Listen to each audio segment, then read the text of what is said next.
Seen the royals in their best moments and also in some of their worst. He's credited with the first ever photo of a young Princess Diana and many other iconic images. The Sun's royal photographer Arthur Edwards is back in New Zealand and joins us now. Good morning to you, Arthur. It's wonderful to have you on the show. What is it like for you? You've been following the royal family for 30 odd years now, to be here with Prince William with his young family, given you were here following him when he was just a baby as well. Yeah, it's like a full cycle, like it was back in July when last year when the baby was born. I was outside the hospital in the same spot when William was born. So it was all coming round. It's a full circle. So yeah, it's very nice, and of course it's always great to be here. And what's your relationship like with the Prince? Obviously, I mean, you must have some kind of rapport with him, given he's known you for as long as he can remember. Well, pretty good, Last year, 2012, when we were in the Solomon Islands, he said to me, I'm never going to let you retire. He said, even if when you get old and decrepit, I'm going to put you in a wheelchair and wheel you to the front and make sure that we only look at you. So he's kind of pretty supportive.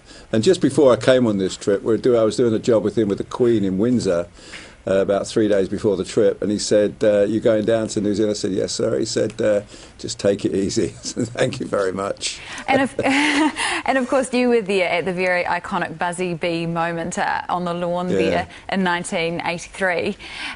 Tell us about some of your most famous photos. Tell us about the favourite images that you've shot of the royals. Well, I just had hundreds, and I got some cracking pictures. I did last Thursday. I did the Queen with the Pope in Rome, which is a really nice picture. I've been 21 times to Australia, so I've done lots there. I think it's about my 7th or 8th time to New Zealand. I was here in 2010 when Prince William opened the new Supreme Court building, representing the Queen. Another great picture. So.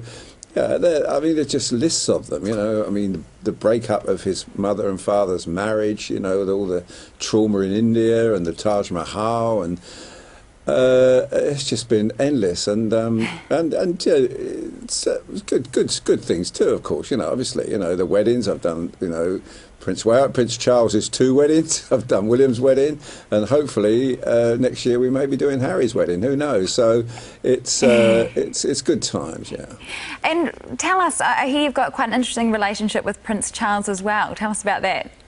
Well, he's my hero. I think he is such a fantastic man, and because I've worked with him for almost 40 years now, he watched. We started both as boys, and now we've grown into old men. But I love him. I love that man, and the work he does, and the way he cares for young people, and the millions of pounds he raises for charity, and his whole sole purpose.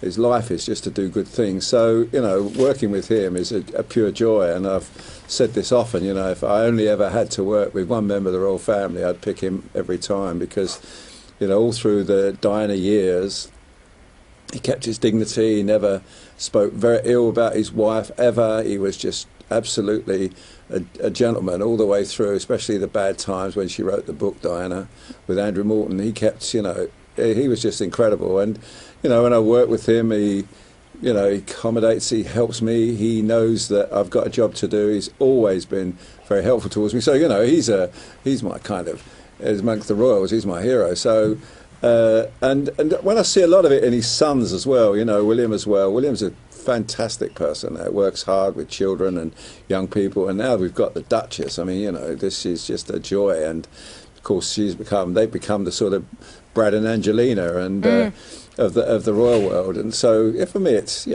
pretty good. Yeah. And you're expecting some new iconic shots to get on this trip at the moment. Well, yesterday was pretty good. We, at the welcoming ceremony, that was with the Maoris and the Hongis and the weather. So the thing worked out pretty well. Yeah, I think. This late-breaking story of Peaches Geldof is going to affect the way the papers look in the morning. I think where we would have had the Duchess and the Prince and the baby on the front of the paper, it's now looking as though this tragic story is going to overtake everything. Yeah, very tragic story indeed. Arthur Edwards, thanks so much. The Sun's royal photographer. Appreciate you joining us so early this morning. We hope the weather clears up for you during the rest of their tour here.